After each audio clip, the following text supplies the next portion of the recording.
Welcome to Season 17, Episode 1 of the Savage Worlds GM podcast. I'm your host, Jared Savage Daddy Gunning. Tonight's episode brought to you by Roll20.net, the world's largest virtual tabletop. Check them out today at Roll20.net. Follow us on social media. We're on Facebook and Twitter at SWGM Podcast. Go ahead and throw us a buck on Patreon if you enjoy what we do. Patreon. God damn it. Oh, so close. And this is the time it's important, too, because, we need more patrons to choose Dustin's name and all. That's right. We're getting to that. Savage World or patreon.com / Savage Worlds GM podcast. We have, if you're a member of the Patreon, Dustin is joining us as a regular full-fledged daily member, weekly member. No longer the intern. We had to come up with a new name, a new moniker. You can also follow us on the YouTube channel. Like, subscribe, share. At youtube.com, name of the channel, Savage Worlds GM Podcast. And finally, but not, of course, not lastly, go ahead and subscribe on iTunes, the same moniker, Savage Worlds GateGM.com podcast. So tonight's topic, free for all, in honor of our first episode of season 17. We're going free for all. We're going to field questions from the live chat and also whatever happens to be on our mind. Put a point. This is not going to be the rant episode. We saved that for New Year's. So here to join us, Chris, the Savage Mommy Fox. So I got a question for you. Since this is our 17th season, shouldn't we be syndicated by now, and we should be getting residuals for this? I haven't seen a goddamn penny. It's kind of like public access TV 17th season. There you go. Perfect. Dave, the rules Maven Scott. Chris, the mistake you made is you didn't get that in the contract. Ah, crap. Right. Contracts aren't up for negotiation until season 20. Sorry. There's a contract block. And Dustin, the fill in the blank, Smith. We will announce Dustin next week based on the Patreon poll readings. There's Volt! So tonight, as we said, open forum. We'll be polling. If you're watching the live stream, feel free to post your topics or questions or comments in the chat. They will be an integral part of the show tonight. So I'm going to start off with a little bit of a Savage Black, a little bit of a discussion Savage Black wise. I know we had a brief episode talking about it. I want to ask. Because it's interesting, and this is all due to another podcast in the genre, the Wild Eye podcast, brought up an interesting point. So I just want to discuss it among these GMs here. With athletics replacing climbing, swimming, and throwing, how do you guys feel about throwing being the only kind of combat skill that is included in the wrapped up under athletics? I like it. I'm glad that it's actually included in there. What is range based on? Range is normally based off of strength. Well, and yeah, that's so. How do you? What do you guys think the new throwing range will be? I see some problems with it. Is why I'm. No, I can see that I could honestly see athletics being based under either strength or vigor. Because of how it works. And yes, we have way too much already underneath agility. So I can honestly say that it doesn't make much sense to have it under the linked attribute that it's under. But I am glad that throwing is marked in there. Yeah, I kind of think it should be under both. I think it should be a strength or agility based on what you're trying to do. Well, that's not what I'm talking about. So hold on a second. So currently when you use throwing, in order for me to set the range increment as the GM for penalties, it's typically 369. I was gonna say it's not based on strength. Yeah, no, it'll stay the same, I bet. It'll probably say 369. It's based on the piece of equipment, because I do believe that there are certain throwing items that have different ranges. I know throwing knives and hatchets, and I believe grenades all have the same. But I do believe, especially when we start getting into like licensed products, you start running into people who came up with their own throwing stars or stuff like that made it into a gear list, and those have slightly different range categories. So it's strength has never affected how far you could throw something in that regard. So I don't think it necessarily has that one-to-one tie-in like it would in some other systems. With that said, the other thing here is it's not the only combat part that's being tied into athletics, because athletics is also being tied into the entire grapple mechanic now. Right. You only use fighting if you have the martial artist edge. Otherwise, your athletics also covers grappling, both for when you're attacking and when you're being attacked.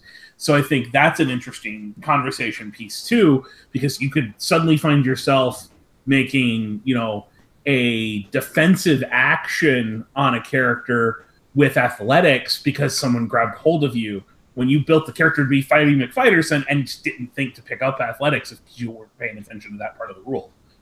I think that's more interesting to me than the whole throwing aspect, because we've had the whole conversation about how, well, wait a minute, so one athletics to rule them all. You're an Olympic swimmer, an Olympic thrower, trained with shurikens, and an Olympic runner, all because you took this one skill at a D8. But I think it's more interesting to look at the places where people are going to make the mistake and leave it off the character sheet because they don't think they're going to need swimming or climbing or throwing for the character and end up screwed because they suddenly can't fight their way out of a wet paper bag when someone wraps their arms around them. Right. And so refresh my memory with the changes to core rules. Escaping a grapple is now strictly strength, opposed strength roll, or making a strength roll to break free of the grapple, or is it still agility and strength? Your choice. I haven't bothered to memorize the way they've written it up now in Flash Gordon, mostly because we don't know that that's what's going to come in Black. This is the preview, but I think Sunset Sam touched on it in chat here, is there's a really good chance that we're going to see Pinnacle reacting to some feedback from the players about how they feel about those things that made it into the preview before we get, the final version that's going to be in Black. So I haven't really given it a whole lot of memorization. I haven't made a change in my game yet. One of the things is that Flash Gordon is definitely a pulp setting. And because of that, it does make sense that a pulp character would be able to do all of these things.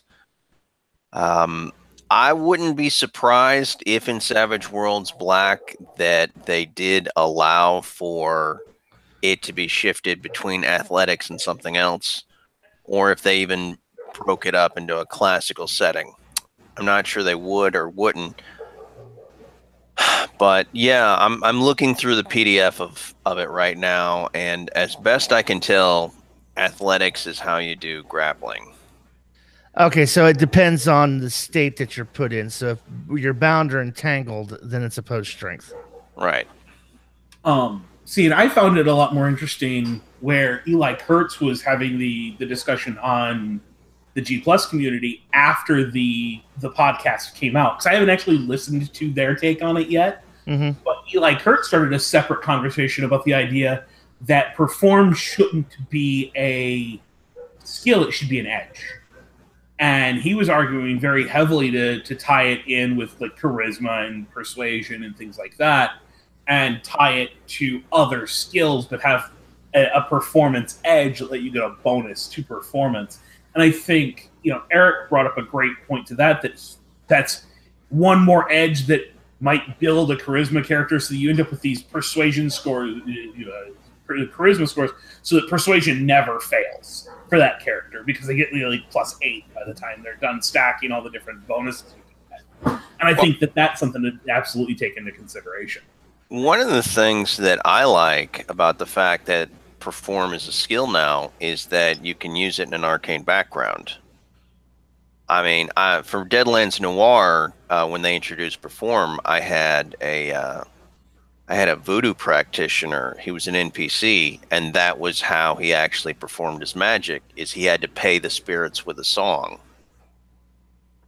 So I think that's one option. And you can raise money with it. You can create distractions. It's pretty useful. I mean, if you get into like a classical fantasy setting, I don't know if anybody here has ever played L5R, but they have a character class in L5R that is an actor, and he can impersonate people. So with the perform skill, you could potentially try and convince large groups or individuals that you're somebody else. So there's a lot of things that you can do with perform as a skill. And I can see Eli's point that, yeah, persuasion could absolutely do the same thing. I like the fact that it's niched out a bit more, because performance is a skill that you learn. I like the Deadlands Noir approach, which is not the approach that's being presented here in the changes to core rule. It's a blanket skill for performance. Sing, dance, act, whatever. It's a blanket, and it's not perform with a focus. It's strictly performance. And it's modified by charisma. I'm hoping that the version we see in Flash is just that. It's a Flash Gordon version. And that we're going to get the more targeted version that we saw in Deadlands Noir. Because if you look at, like, fighting is all fighting. Right. Shooting is all is shooting, whether you're firing the Death Star laser or a slingshot. They don't care. Right. So the idea that you're going to have this perform skill and it doesn't have that broad base does in fact seem wrong to me.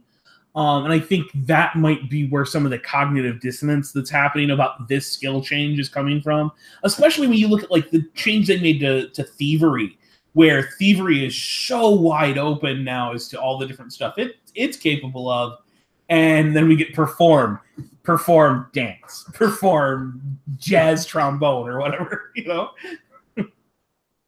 Well, I mean, the reason I like the Deadlands idea is because it's basically just at the end of the day, it's a retrapping of the knowledge skills from Savage Worlds, where you just pick a knowledge, pick a focus. I can see it either way. The other thing that came up interestingly in that discussion on the Wild Eye podcast I want to address is I'm 100% on board with gambling becoming an edge specific to games of chance and things of that, but gambling in general being streetwise. It should be rolled up and wrapped up into streetwise, in my opinion. Since streetwise is carousing, to me, that's gambling. Yeah, I mean, it's a hustle. I've never felt streetwise was handled right by Savage Worlds. And those of you who've played in my games know, if you want to con someone, I don't call for necessarily a persuasion roll unless you come up with how you're trying to persuade them over. If you're trying to literally lie through your teeth and con them, I make you make a streetwise roll, because it's that type of a skill in my eyes. So in my game, that's always been what it is. Well, that would also cover things like cheating at cards or, knowing a dice game that no one else knows and conning them all into playing it with you, or, tricking people into doing things that put them at an automatic disadvantage, which is really what gambling is about, is that moment of getting them to bet more than they can afford to lose, that moment of getting them to go all in when you're going to win. Right. All right. Let's go to the chat. Anybody got comments, something we should talk about? I'm going to get 2 or 3 of them stacked up here that has been pulling out of chat. Art Fernandez wants to know, what are your thoughts on players expecting every monster creature to have treasure? I don't have that problem. I think that Savage Worlds runs differently, and you don't really have a lot of treasure and magic items and things that are given out in Savage Worlds. So, to be honest with you, when I've played fantasy, I don't think I've given out magic items, and nobody's ever asked about them because it's a different type of game. Yeah, no, I'm on board with that, Chris. I was looking through the Fantasy Companion, and if any of you actually pick up the Fantasy Companion, it has like entire chapters of tables upon tables upon tables that are just roll after roll for what you get here. And I feel like in a lot of ways that magical items really unbalance the game, and very quickly it turns from being a role-playing fantasy adventure to a superhero in semi-medieval Europe style game. Well, I think there's an interesting concept here that because of the dice mechanic in Savage Worlds, magic items have to be more unique. The simple +1 sword is a lot more powerful in Savage Worlds than it's ever going to be in the game that it was really derived from, and that every other RPG on the planet seems to base their treasure table off of. I mean, let's be honest, by 5th level in a certain unnamed D20 system, you've got a +1 weapon, or else you're not hitting anything. That's just the way the game is designed at that point. And we see that trickle down into video game RPGs and other tabletop RPGs and even wargaming to a certain extent, where every few levels a character just automatically gets better equipment that hits harder. And I think with Savage Worlds, you don't need that. The novice can pick up the same gun the legendary character can pick up, and they do the same damage with it because they don't have a bigger health pool to whittle down. They don't need all those bonuses. So I think that's where Savage Worlds really leans more heavily on and this is the rod of blah, blah, blah, blah, that also casts the blast power, or also lets you, use the monstrous ability of regeneration, or whatever. Take your pick of things that are available abilities. It can grant an edge. It can grant a special Benny use. It can do anything your imagination allows for. Get away from that simple +1, type of magic building. In that way, you don't have this constant need to build the character up with treasure. You're building the character up with, here's a meaningful item that'll actually enter the role play and make a difference, rather than a mathematical difference on the character sheet. Right. And if you look at the fantasy companion, it's really a manual on how to simulate D&D with Savage Worlds. At the end of the day, I think it's sort of a love letter, white flag to hardcore D&D players who want to get interested in Savage Worlds. Like, you know what? We're going to make it feel very similar to what you're used to and comfortable with. Here's a treasure table. Here's this. Here's that. You have to wrap your head around certain things when you make the transition. I've noticed this by playing with people who are sort of on the fence about it, and they always want to go back. The whole a random table for everything, or a character class that is pretty much, it's a character class is kind of like the character is already built for you. It's just, here's some rolls and a little bit of feats to just make it feel like it's different, but the advancements are already set. That's kind of how it feels to me, being on. Yeah, it's paper dolls, right? It's paper dolls as far as I'm concerned. It's like let's be honest, even cut out outfit. Even in the most developed character class system out there, D&D or Pathfinder, you take your choice because they're two branches of the same freaking tree. The class doesn't leave you any choices, and people argue left, right, and center. Well, I can be a fighter with a sword and a shield, or a two-handed weapon, or a bow. No, when you start picking that class, and you start picking like a prestige class and everything like that, those feats are pretty much lined up for you. Right. There's an illusion of choice because there's a lot of them, but there are vast websites that tell you within percentage points how much power your character loses when you make the wrong choice. That is a very narrow path that you're on that requires you pick the right feats and pick the right equipment up during adventures, or else your character is going to fail at the very challenges it has to succeed against to continue to gain XP that are 100% devoid of any connection to the narrative. The narrative does not enter into it. Your GM just has to be crafty enough to explain why 3,000 goblins happen to get in front of you over the course of this year, so your character can go from level 7 to level 8. I mean, right. That's the problem with rooting everything in that system and rooting everything in that mindset is there's so many games out there where the narrative matters more. I mean, what was it? 7th C. You tell the GM what improvement you want to have on your character, and they set up a goal with you that your character has to achieve through the narrative. It has nothing to do with experience points, nothing to do with loot, and it has to be narrative driven. That is almost all the way to the other end of the spectrum from the D&D mentality. So you don't have to be anchored to what we used to do. But if you enjoy it, go play D&D or pull up the Fantasy Companion and bring that stuff over into your game. You don't have to feel like you have to have it. You also don't have to feel like you shouldn't have it. Right. Yeah. I would say it's like similar to the difference between playing chess and playing backgammon. They're both strategic tabletop games, completely different rule sets, completely different approaches, completely different mindsets. If you enjoy chess, try backgammon. You might enjoy it. But if you play backgammon and go, this sucks, I don't like it, don't blame backgammon for not being chess. Just saying. So let's talk about Ruben's question here real quickly. With skills like thievery, performance, and athletics, we can expect changes to even core edges. Are there any you suspect will be in Savage Black? Well, yeah, any that require any of those currently don't have those skills, number one, are going to have to be reworded. Are we going to see a lot of changes in edges?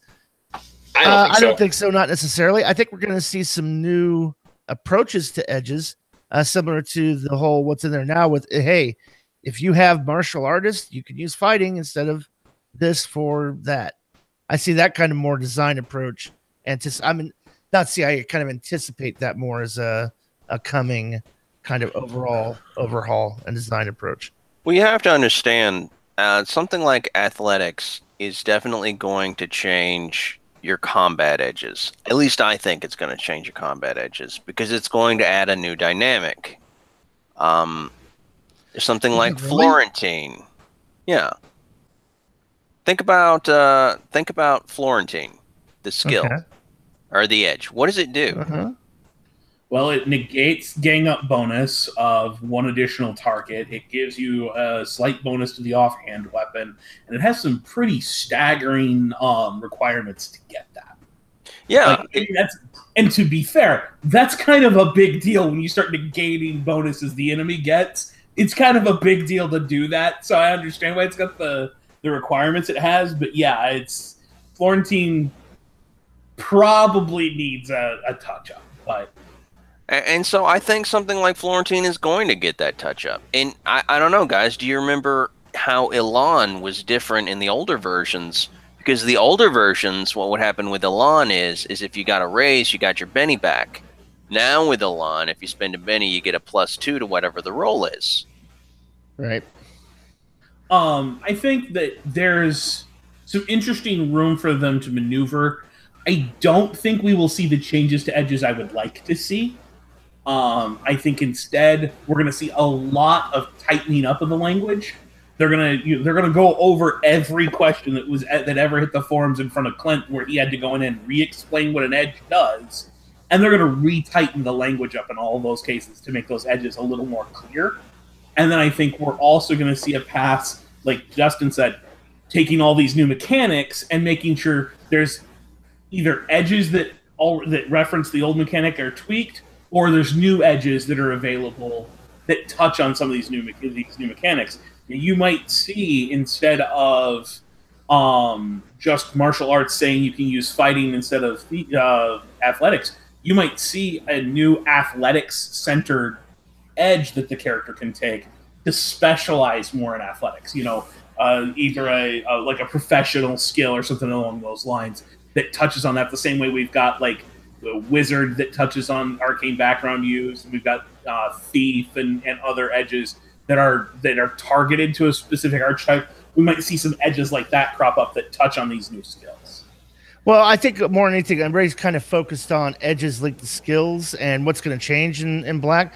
I think the biggest changes are really the revamping. Really is going to have to come to powers, because now you got statuses and effects. Those effects will need to change in Black, in my opinion. If you got things like you're bound or you're not, you're entangled. You're stunned. The whole stun thing. There's different statuses that are not necessarily damage that I think are going to start finding their way into the power system and powers a lot more frequently than what anybody's currently expecting. Right. I mean, if I had my druthers, the entire edge list would probably be shortened. There would be fewer of them, and they would be more the way the skills are designed. They'd be kind of more catch-alls that leave a lot more room for trappings on the player end. Right. But I also know there's been a lot of pushback from the player base that they're just not getting the trappings aspect of either skills or powers. So I don't expect that to happen, but it's what I would like to see. We don't need charismatic and attractive and very attractive. We just need a simple stacking set that's, gives you a bonus to charisma, and they don't care how you got it, whether you're good looking or, you got a silver tongue devil, whatever. I don't care. The wrapping on all of those has pigeonholed some of the edges, in my opinion. Right, I agree. I think there's way too many combat edges. The other thing I see with this too, so again, to Ruben's question, for example, I would like to see acrobat as an edge require athletics at a D6 or D8. That makes sense. Specifically, instead of it just being tied to an attribute, tie it to the athletic skill instead. It makes more sense as I'm a parkour gymnast, blah, blah, blah. That edge makes more sense being tied to athletics. What I think what I'm seeing, and I'm kind of predicting what I'm seeing, I think I'm seeing that the things that are being wrapped up, like thievery being wrapped up, performance as a new skill, athletics, different statuses for, effects of shaken or grapple. All of this is leaning more towards opening it up for the non-frontline combatant character concepts, to where you don't have to be fighter with a big stick, number 5, and everything's tied to agility, and everybody takes fighting and shooting at a D8 and takes all the combat edges fucking ever. And then the guy who's trying to be the face man, who also wants to be effective in combat, is sitting there with his dick in his hand through most of the combat. So I think that's what we're seeing more than anything else. That I think is being missed by the community in general, is these changes are a subtle shift towards balancing out the combat players versus the non-combat players and leveling that playing field. So I think. Go ahead, Dave. Well, I was going to touch on something Sunset Sam's bringing up about he expects there to be more to these changes than what we're predicting and what we've seen in Flash Gordon, or else he's going to feel like it's not a good value proposition, that the price, went up 50 to 100% and that they didn't really change a lot. And while I understand that, I definitely think that a well-edited version of Deluxe, updated with all the errata in the book and well-edited to be extremely concise and also be, just kind of drilling down and giving some great examples, it might add a few pages to the length of the book, which is where some of that cost is coming from.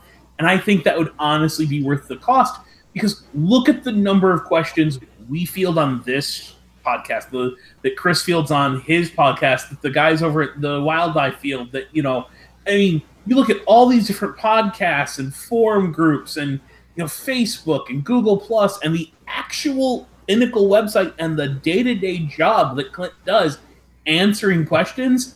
Someone didn't write the book as well as they could have. So I think we need an edition that is got better language that explains things more clearly. You're never going to get away from questions, but certainly the amount we're getting and the sheer number of examples of Shaken being explained and no one getting it to a level where, we still get new questions about it from long-term players. That tells me the rule just isn't communicated well. So a new edition that just covers that would be worth the money in my opinion. And I'm going to say this. So, Chris, go ahead. You might want to plug your ears and go la, la, la, la, la, because I'm going to talk about the changes in Shaken here for a second. Yeah. The Shaken ruling that came out that, shuddered and waved through the community. We fear change. We hate change. All about everybody fine. The Shaken rules are what they are. I think a lot of this in black is filling in and puttying, spackling in the holes left by that part of the game with the whole bound, unbound, bound, entangled, those new statuses stuff to where it gives you more of that level that you weren't getting now that you don't have the you need a raise to unshake. I can agree think with that that. change has had a ripple effect, and that's another thing that we're seeing with the new status and some of the changes and shift. And I really think, to be honest with you, I think Sam, I think you're going to be unhappy, because I think exactly what you said. You know, a re-edit edition with some clarifications, adding some pages, changing a few things. I think that's what we're getting, and I think we're getting a price increase because it can't be $10. It can't be $10 anymore. I don't know a better way to put it, but you know, they've had it at $10 for so long that I think if they charge $20 for it, it's still what, $30 less than a core book for another D20 system, which are sometimes between $40 and $60, if not a little bit more. I'm not anticipating it going up to $40, but you know, $20, I would still buy a couple copies of it. I mean, I own so many copies of Deluxe because it was $10. You know, I own like 4 copies of the softback, the hardbound copy. I own 3 copies of Explorer's Edition. But, you know, I may not buy as many if it goes up to that, but I'm still going to be, I don't think it's going to be a bad thing. I think it's something that every game goes through. It's cyclical. All games go through these updates and revisions, and this one I don't know. To me, it doesn't seem like it doesn't seem like it needs to be that big of a revision. So I should tack this on to what Chris just said, and I'm targeting this with Chris in mind. Chris, you just released a book that literally got in the hands of the players in the last 2 weeks. Yes. How expensive is a copy of that book to make? You know, kind of brass tacks, every physical copy you guys had to send out cost you how much? I'm not 100% sure, to be honest with you. Ballpark it. Feeling too much about your thing, but I mean, it's not like you guys have got a 50 or 70% markup on this. You're talking, you know, pennies on those books. And so right, and I could tell you without saying how much we paid, because I'm not 100% sure. I know for a fact that we made the $14,000 we made. We are currently sitting, and again, I'm not willing to share exact amounts, but we are in the hole. Yeah, right. Yeah, you go in the red just releasing it because it costs you so much to produce those physical copies that you got to hope they sell through, or else you're not going to break even. And I think that's something we have to take into consideration. And all of gaming is facing this. You know, D&D notwithstanding, because they've been up, you know, $25 a book for years and requiring 3 books. So, you know, buy the core rules from them has been $75 for at least 20 years. But to buy into other games, you know, even like your video games are facing this right now with, you know, that $60 price tag that's been locked in since the early 90s. Inflation happened, folks, and game companies are cutting their throats, whether it's in digital media or physical media, whether it's in, you know, why do you think, Peg, every Kickstarter has not just the book, but here's the book of archetypes, here's the dice set, here's the Benny set, here's the new inserts for the GM screen. Because all of those things put more pennies in Peg's pocket because they're cutting their own throat with that $10 cost. Well, but I'm going to say this. Real quick. They've established that as their business model. $10 core rule. When you go to start talking about settings, you're going to pay more because it's more involved and more thing. Now, here's what I'm saying. Should the price go up to 15 or 20? I wouldn't balk at that if it did. However, you have to be careful when you do that because, okay, even if you bring it up to current fair market value for a role-playing core, a generic role-playing game system, you set a certain expectation of, hey, $10 when everybody else was charging $30, and you've got a full-fledged product that was at that same quality level that other people were charging $30 for. Fine, if you need to bring it up to 20, I'm okay with that. You need to step up that game and deliver something that's more than just a couple change pages. It needs a full overhaul if you're going to bring it in at a higher price mark. I think $15, $20, you're still the bargain bin book in the hobby You're still giving, just from the whole, I don't need a different book per setting I want to play in for the core rules, you're still the bargain option for gamers on a budget.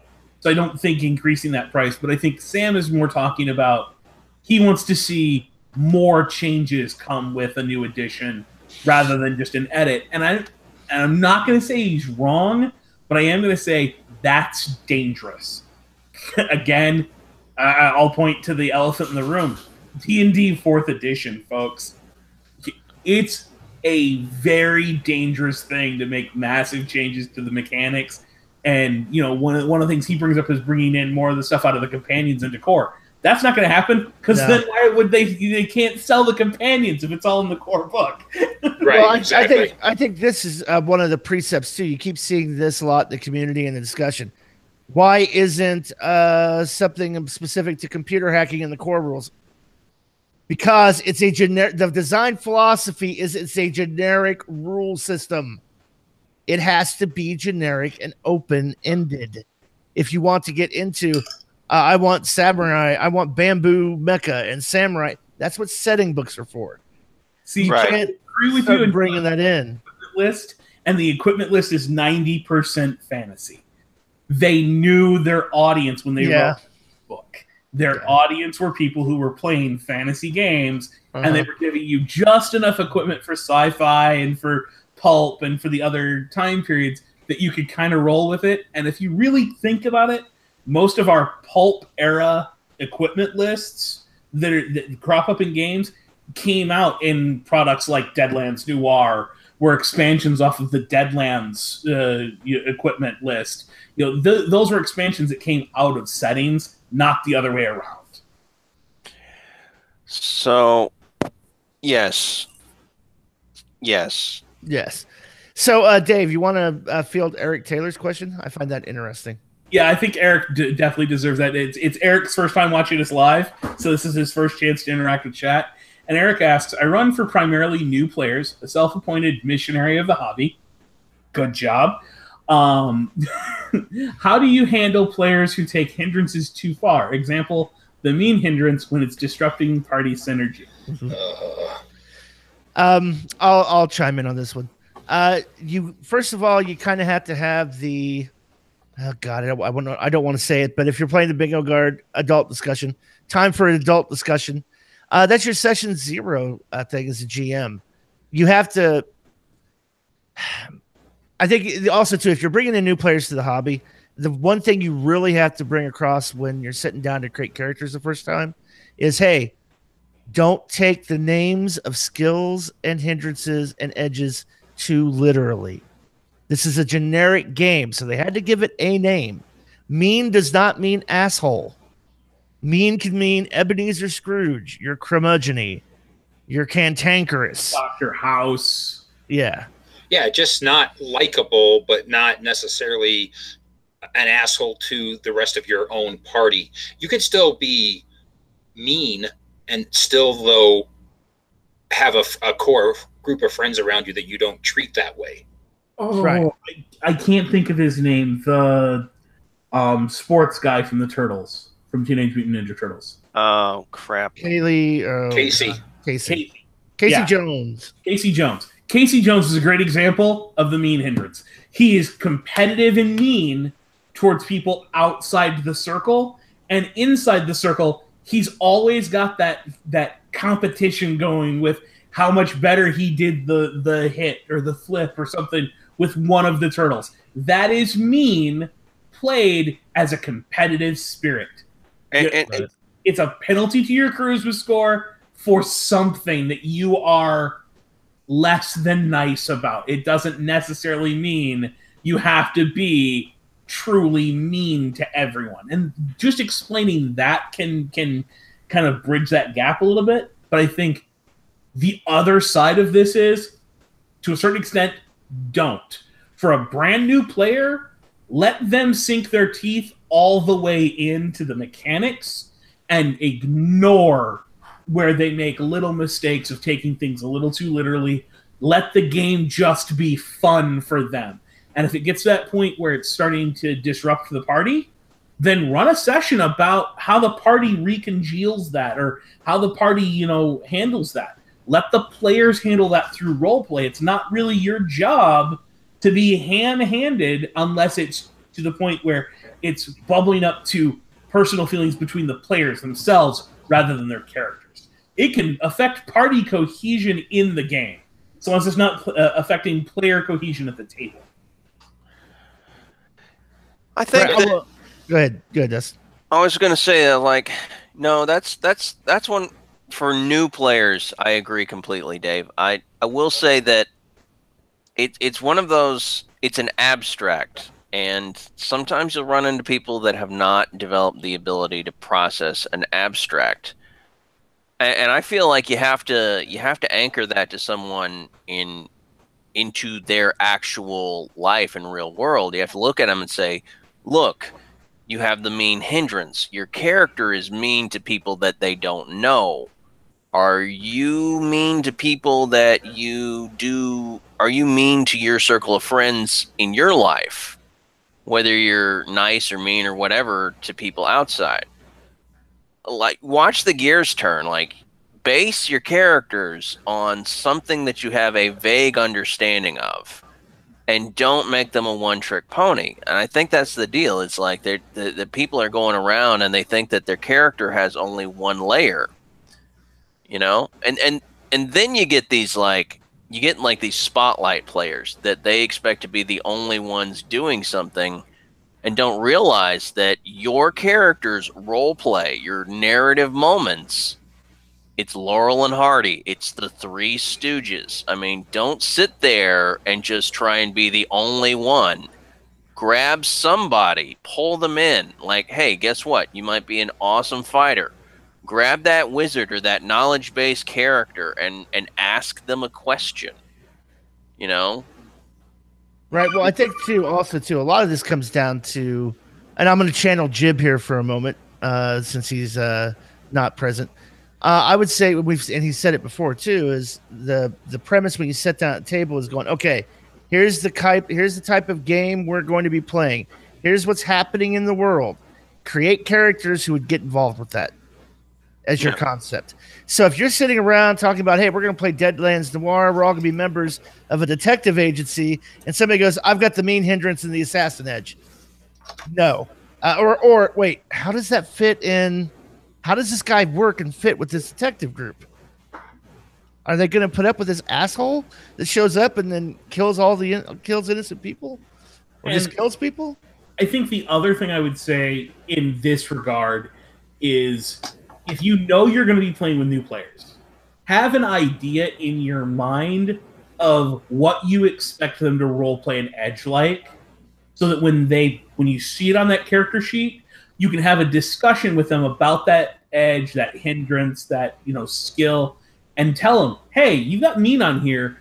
Just so you're aware, in the setting that you guys are going to be playing in, mean is that general lack of concern for other people's well-being that you would see in New York City, Los Angeles, or Chicago, where they don't care how your day is going.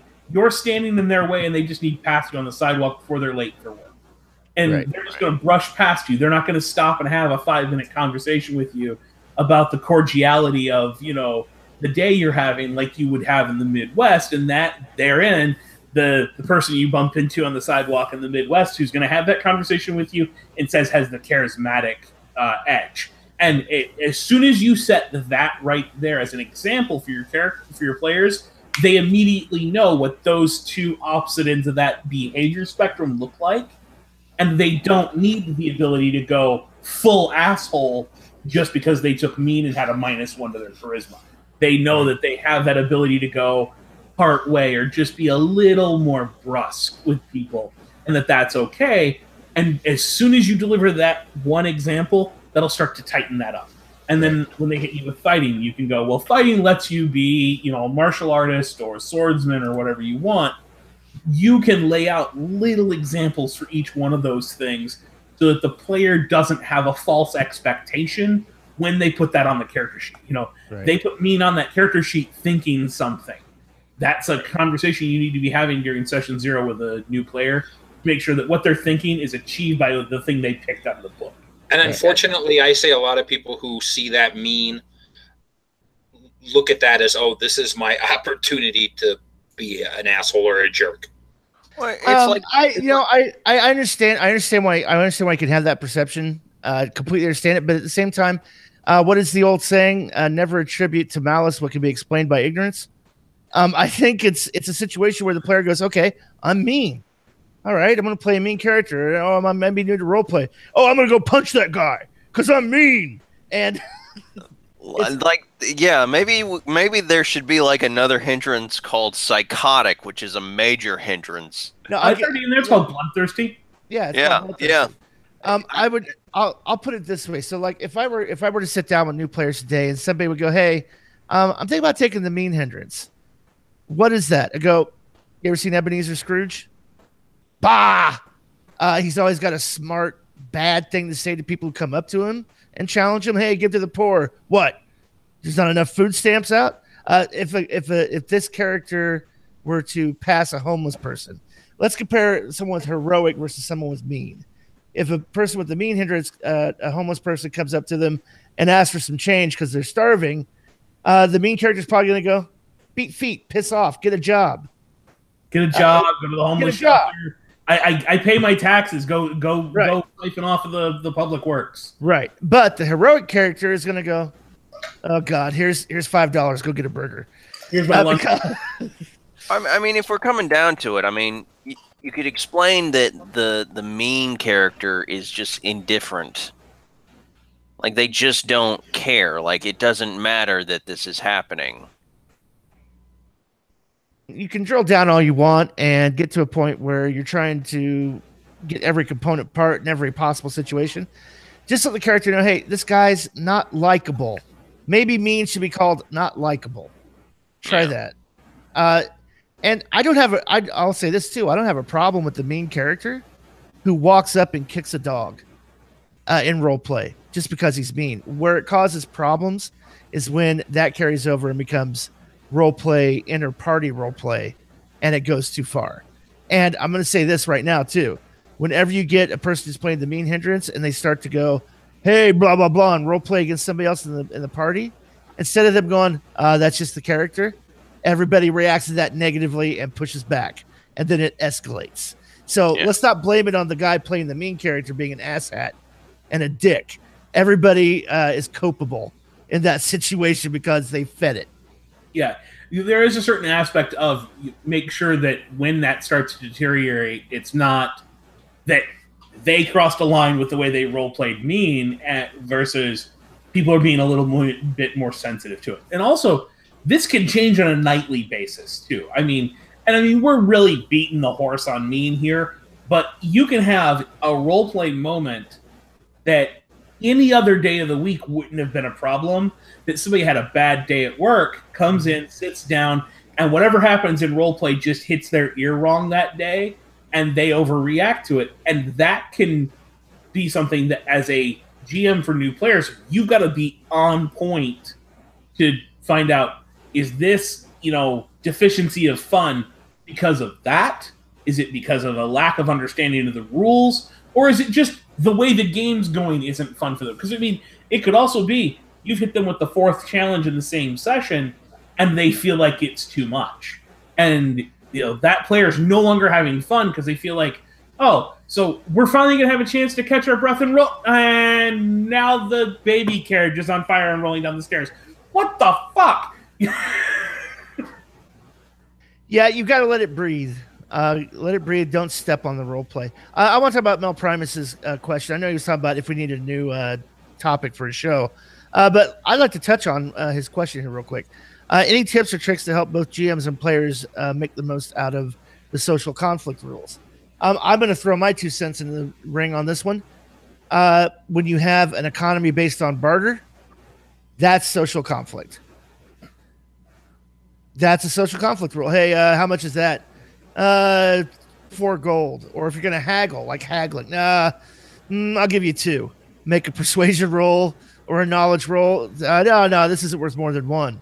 Blah, blah, blah, back and forth. You can use social conflict for haggling.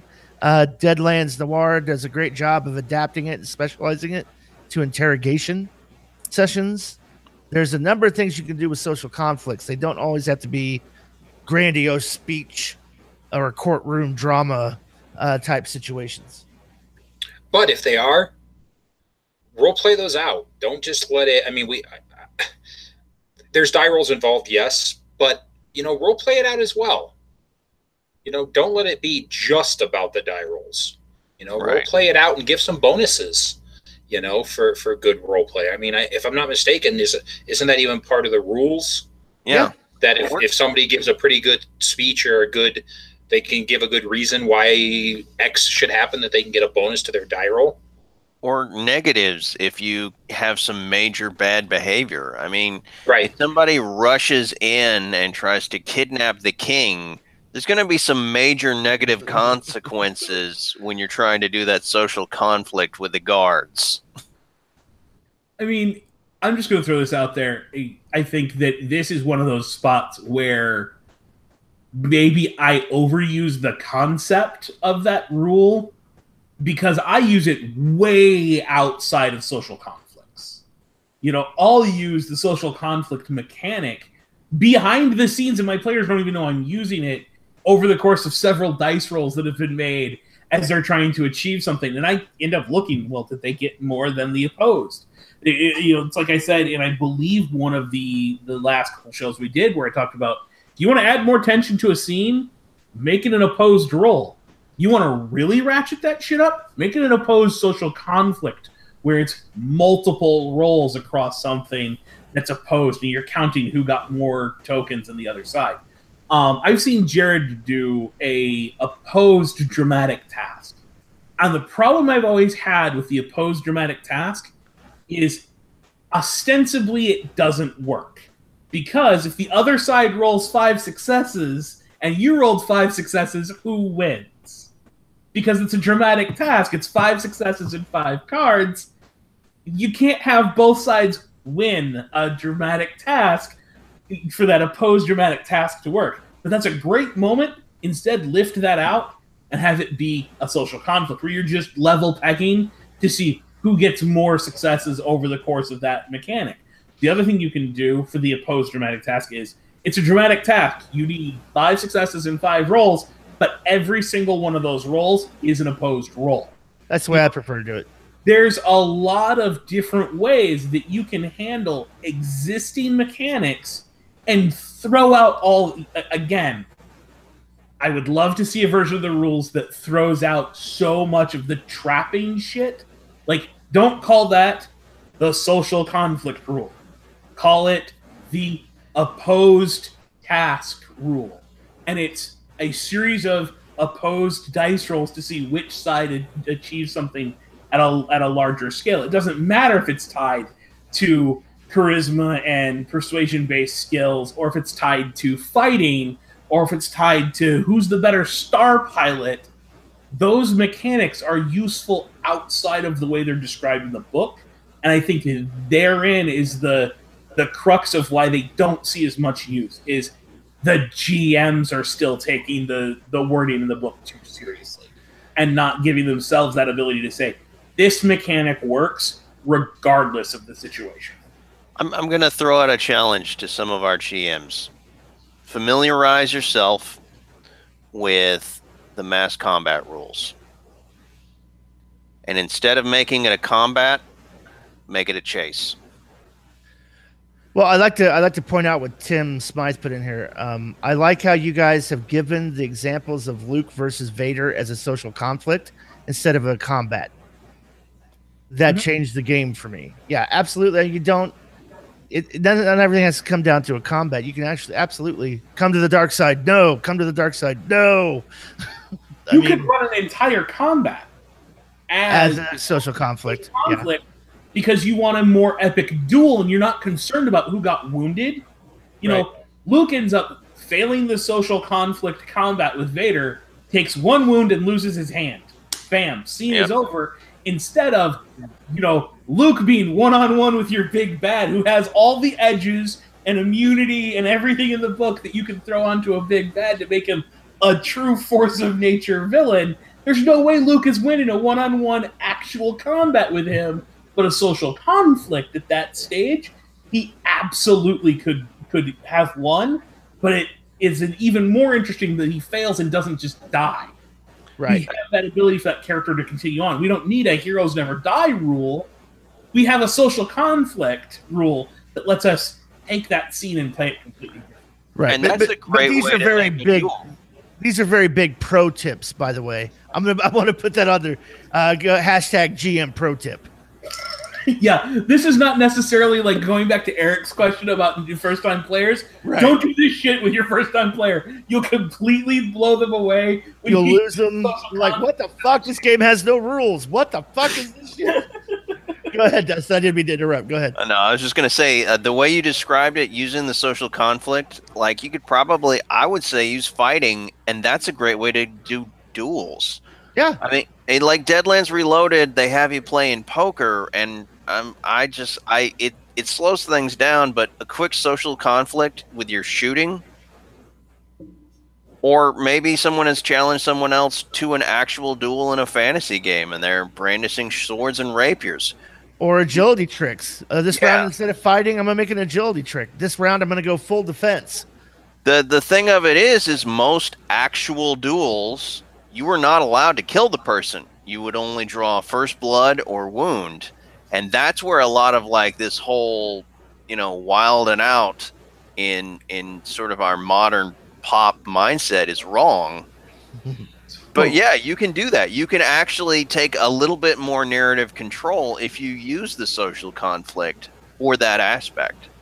Okay, so where the Darth Vader Luke Skywalker duel example is born, at least for me, the first time I thought of social conflict in that manner was honestly the first time I had two players get into a duel on a pirate ship in Pirates of the Spanish Main. Because, quite frankly, the rules for it in the book, I'm sorry for this amazing blasphemy, they suck. Oh, heretic! Heretic! I'm sorry. I know I'm a big Wiggy fan. Burn him! Oh my god, those rules suck. Because you're talking about two guys who get their, one hand each tied together, and they have to fight some kind of a combat, and they're not allowed to actually injure each other because that's a detriment to the crew. So it's the first one to draw blood wins. So you have this social conflict that I used where they're each making fighting rolls and a lot of, florid description by both players so that we get to that point where, okay, and we're 5 rolls in, and Chris, you scored, 5 more successes than Jared did. You just happened to slip that knife through his defenses and leave a bloody line across his chest. And the duel is over, and both players got to describe these amazing combat maneuvers and all these, dirty tricks. And we just made the appropriate roll throughout that. And bam, here we are. I think that for me was that breakthrough moment where I started using the social conflict differently. But again, this goes to the conversations I've had where I said, I can play 4th edition D&D because I just strip the mechanics and run my own trappings over top of them. Right. Once you reach that point as a GM, that's when you earn a seat at a podcast. That's when you earn a seat at a design table. And that's when your players are really going to sink their teeth into the meat of your game, because they start realizing it's less about them being a master of the rules and more about them being a master of what their character would do, and let you craft the rules around that to make it fun. I'll give you another example in the same vein. So let's say we're going to play Rambo First Blood. We're going to play that, and I'm playing with a single-player character, and it's the point where the character escapes from the prison, and they follow him out into the woods, and it's a manhunt. So if you wanted to do a manhunt, you could absolutely run that as a social conflict mechanic, because the approach is there's a tactical objective, there's 2 sides, there's changing environments, conditions. Rambo has stealth. Maybe the sheriff's people don't. They got rough terrain. All these other things that you can factor in. Instead of running it as a dramatic task or a chase, for example, think about the flavor and feel and impact you want it to have at the table. You want it to be this strategic brinksmanship. Not mask battles don't really work that well for it. And dramatic task might work good, but dramatic task might work fine. Trying to convey with it too. Right, yeah, but if you're trying to fine tune it, it's over 5 rounds. That may be 5 hours in gameplay at the table in table time, and using the social conflict rules as a base is a perfect. What we're talking about is an adaptation of generating that feel with the narrative and mechanic, to where it feels like, oh, we're actually out here in the woods tracking down a Vietnam vet. Hey, I'm just going to throw this out there. That's also a great moment for, a chaos opportunity from a certain other book that's come out that gave you a brand new mechanic out there that bridges the gap between some of these things. Just saying. Yeah, I think it would work good. So I might as well touch on this because Sunset Sam's just not going to let it go. No, you're not wrong that the vehicle rules need to be stricken from the book and rewritten. You are wrong that we need another mechanic between Chase's social conflict and mass combat rules to bridge that gap. And for those of you who missed this in chat, it's Dave thinks I'm wrong on this, but I'd like something between vehicle combat and the Chase social conflict mass combat rules, something with more options and interactions for characters along the way, because I'd like the vehicle combat rules stricken from the record. Personally, I don't think we need another set of convoluted mechanics. I think we need to make vehicles operate like a suit of fucking armor that your character is wearing and follow the character rules. So you'll pace for vehicles, some terrain rules and equipment rules for vehicles. You know, you've got on slick tires, so if you make a tight turn, it counts as a multi-action penalty to anything else you're doing in the round, or a penalty for that, or I mean, it's very easy to take the basic character movement rules and rearrange them to work for a vehicle. We don't need another convoluted set of rules that are different just because somebody got into a damn vehicle. That's the problem with them currently. Right. Don't replace it by making another thing that's that bad. And I would say that I would not have any problem seeing the vehicular combat rules disappear and something else filling up those pages. Because when you get right down to it, when you really think about it, how many people actually ever use those vehicle combat rules from the book? Tabletop wargamers. Yeah. Yeah. But that's not Savage Worlds. That's not the role-playing game. Well, I think in the original, when it was the Great Rail Wars, it sort of made sense if you want to look at it like that. But when they moved past the Great Rail Wars and started getting into actual, like, what we know as Savage World settings, they make no sense. And I'm dead serious. You're absolutely 100% right. And even in the Sci-Fi Companion and in other books, they do that with things like walkers and robot armor in Savage Rifts. It's like, it's just very large pace, and you add extra D6s when you run. The whole idea of this weird sort of mathematical crunch, difficult ground. If you're going to make an extreme turn, difficult ground, -2 or -4 to your driving roll because you got to make a sharp one. It's just madness. Yeah, I mean, if you just come up with we already have a maneuvers section for combat where you have the wild attack, you've got the rapid attack, you've got all these things you can choose to do. Just give us a list of those for movement that apply to vehicles. I can double my normal pace, but it counts as, I'm I'm using the acceleration of the vehicle that's running. Therefore, it's an action and it's a run die. I roll my, I roll my vehicle control die and add that many inches to however far I was going to go, and it can't exceed the base pace of the vehicle. It can't go more than double.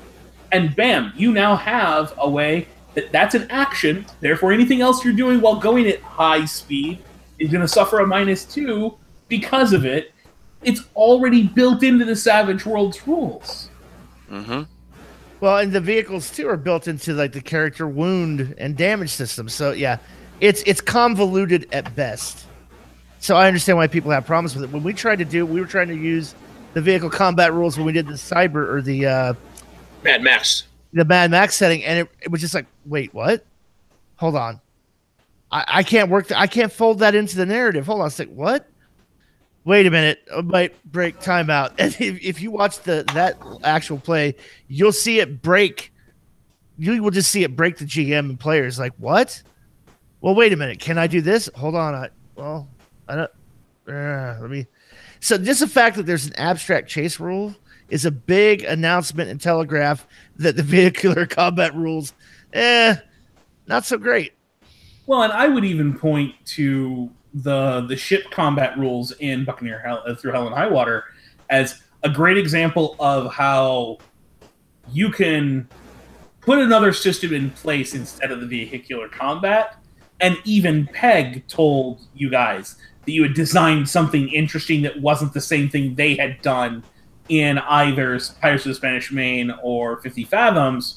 Yeah. And, it made for an interesting thing, but at the same time, that's not the same thing as just rules for driving a tank. That was, you've got an entire crew of players, the entire party's on one vessel most of the time in those pirate games. So you need something a little different. So it fits for the scenario. It would fit for like a Star Trek scenario. But for like two guys driving, individual race cars in a chase, you know what? We just need some simple pace and stuff like that with right. I mean, it might work, but it would be, I guess, a little overly complicated because you only, like you said, you're not dealing with multiple people. The whole key behind what we did in Buccaneer was we wanted to get away from that people sitting around the table not having something to do during a ship combat, because we noticed in like Last Parsec and things like that and some other games that when you get into those ship fights, there's always those people who they don't have anything to do.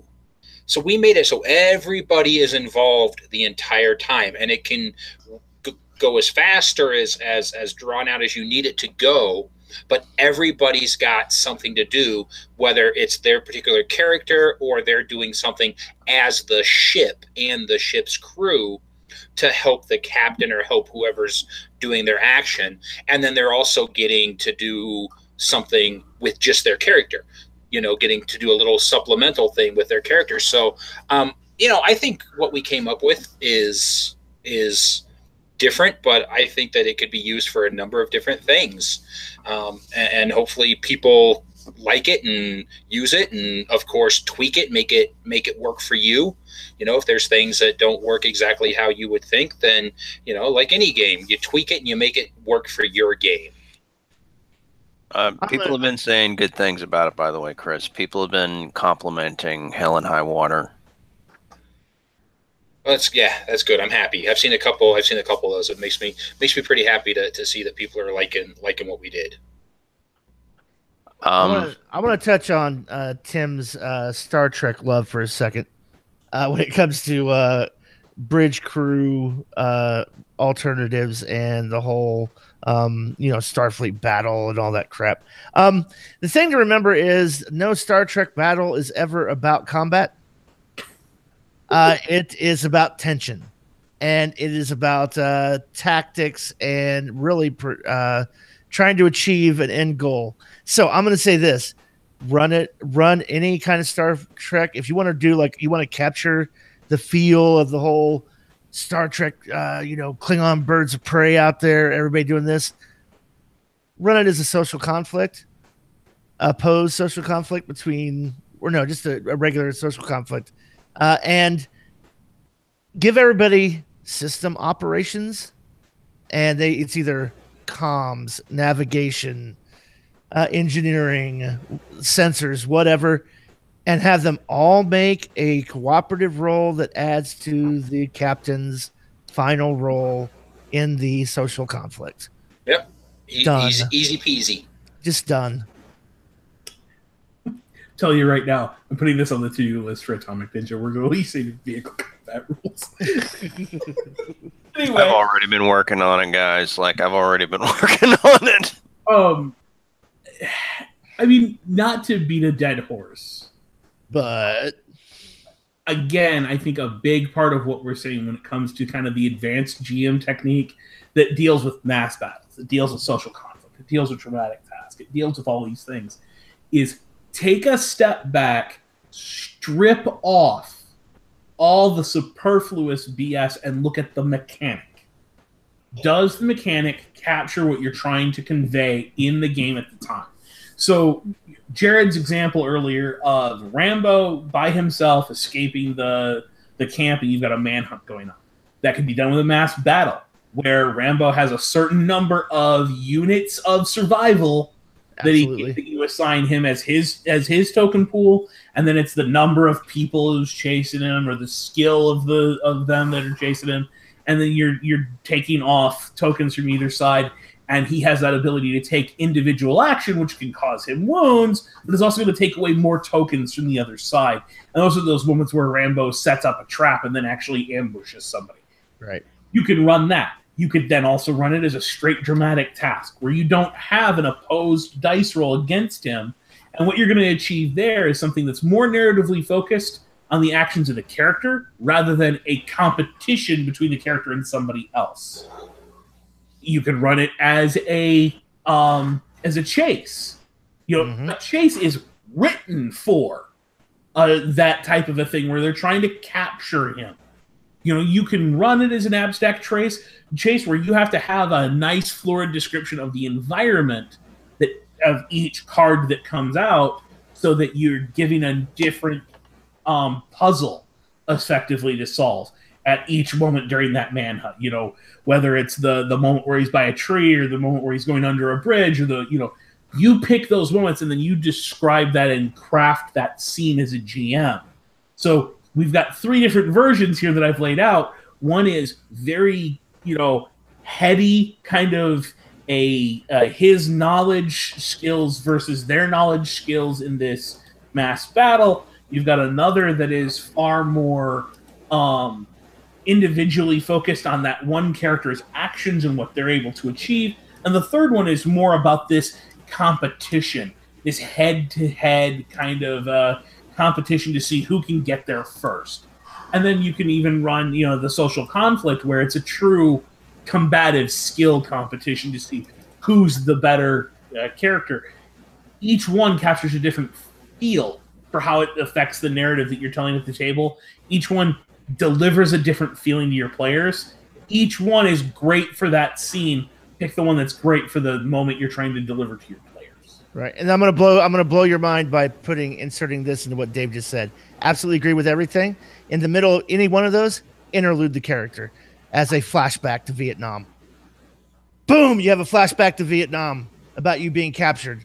Narrate it, and then give them a Benny. The mechanics are fluid, interlockable. I see this happen so much when it comes to people running a chase. Give me your fighting or agility roll, driving roll. Okay, that's 3 successes. 1, 2, 3 cards. Who's got the highest card? You got the card. Okay, you have the. And they're narrating the mechanics and not narrating the story and letting the mechanics make the deciding factor. Be very cognizant of that as a GM, of narrating what the mechanics are trying to achieve when you're doing it. Don't just say, give me an agility roll. Oh, you have advantage. Do you attack this round? Oh, you're at long range. That comes into play, definitely, but wrap that bit of mechanic in a narrative description of how you got there, and then ask for the roll. That is the most difficult thing as a GM that you will find yourself having to do. I've screwed it up. Jared screwed it up within the last couple of weeks. We ran a dramatic task in our Friday night game that was literally draw the card, make the dice roll, draw the card, make the dice roll, draw the card, make the dice roll, with no narrative laid over top of it, because in that moment, you're so hyper-focused on running the game, you forget to actually play the game. Right? Yeah. That's never happened to me before. You don't feel like, I screw that up every time, I'm not going to use dramatic tasks anymore. No. Lay that as a challenge at your own feet that I screwed it up last time, I have to be more cognizant not to screw it up the next time. Mm-hmm. All right, well, we're getting close to the end. It's been over an hour. Anything else in the chat we want to discuss real quick Uh, Oh, I love Jody, Cody Connor's question. Go ahead. I think that's one you were getting ready to touch on. Was it, Dustin? right. My 7-year-old daughter has shown interest in playing. What tips do y'all have? That's a Southern fella for us for getting kids involved.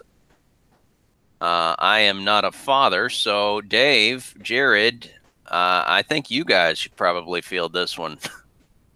So the first thing we did with my son is he got to sit on my girlfriend's lap and roll her dice, and she would turn to him and ask him, "What should we do?" And she made it a team effort between the two of them. What should we do? And it got him listening to what I, as the GM, was describing the scene more, and it got him focused on those details and on creating that image in his own head so that he could then do something. And then secondarily to that, and I learned this not just with my son, but with my entire group of nieces and nephews when I was teaching them, is when they take narrative control, you let the fuck go.